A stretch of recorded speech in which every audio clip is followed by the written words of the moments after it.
అందరికీ నమస్కారం. దైవత్వం ఛానల్కి స్వాగతం. శబరిమల ఈ పేరు వినగానే అక్టోబర్ నవంబర్ నెల గుర్తుకొస్తుంది. ఎందుకంటే అయ్యప్ప స్వామి మాలాధారణ ఇప్పటి నుండే ప్రారంభమవుతుంది. అయ్యప్ప స్వామిని లక్షలాది మంది తమ ఇష్టమైన దైవంగా కొలుస్తారు. ఎంతోమంది దేవుళ్ళు ఉన్న అయ్యప్ప స్వామికి ఉండే ప్రత్యేకతే వేరు. అయ్యప్ప స్వామికి ప్రత్యేక పూజలు చేయడం, 41 రోజుల పాటు దీక్ష చేయడం, ఉత్సవాలు నిర్వహించడం అన్నీ కూడా ప్రత్యేకమే. అయితే 200 ఏళ్ల క్రితం అంటే 1819లో శబరిమలకు మొదటిసారిగా 70 మంది యాత్రికులు యాత్ర చేశారని పురాణాలు చెబుతున్నాయి. అప్పట్లో శబరిమల ఆదాయం 7 రూపాయలుగా ఉండేది అని పందాల రాజా వంశీయుల రికార్డులో నమోదైంది. శబరిమల ఆలయం కేరళ రాష్ట్రంలోని పట్టణంతిట్ట జిల్లాలో పశ్చిమ కనుమల్లో సహ్యాద్రి పర్వత శ్రేణుల మధ్యలో ఉంది. సముద్ర మట్టానికి సుమారు 3000 అడుగుల ఎత్తులో దట్టమైన అడవులు, 18 కొండల మధ్యలో కేంద్రీకృతమైంది ఈ శబరిమల ఆలయం. శబరిమల ఆలయంలో 18 మెట్లకు కూడా ప్రత్యేకమైన స్థానం ఉంటుంది. ఈ 18 మెట్ల గురించి కూడా తెలుసుకుందాం.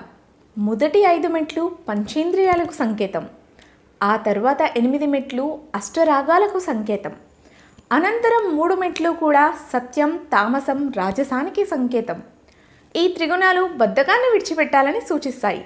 చివరి 2 మెట్లు కూడా విద్య, అవిద్యలకు సంకేతం. విద్య అంటే జ్ఞానం పొందడానికి, అవిద్య అంటే అహంకారాన్ని వదిలిపెట్టడానికి సంకేతం. శబరిమలను దర్శించుకుంటే దోషాలు, కష్టాలు తొలగుతాయనేది భక్తుల నమ్మకం. దీక్షను చేపట్టిన భక్తులు ఈ మెట్లను ఎక్కిన తర్వాత మొదటిగా కనిపించేది ధ్వజస్తంభం. మొన్నటి వరకు పంచలోహాలతో కప్పబడి రాతి స్తంభంగా ఉండేది. అయితే తెలుగు రాష్ట్రాలకు చెందిన ఓ భక్తుడి విరాళంతో సంపూర్ణంగా స్వర్ణ ధ్వజస్తంభంగా మారింది. గత ఏడాది ఆలయ తంత్రి కండరరు రాజీవ్ చేతుల మీదుగా ఈ స్వర్ణ ధ్వజస్తంభ ప్రతిష్టాపన జరిగింది. అయితే అయ్యప్ప గర్భాలయం విషయానికి వస్తే 200 ఏళ్ల క్రితం అయ్యప్ప స్వామి గర్భాలయం పైన ఆలయం చుట్టూ బంగారు రేకులతో కప్పారు. ఈ బంగారు రేకులపై అయ్యప్ప స్వామి జన్మరహస్యాన్ని చెప్పారు.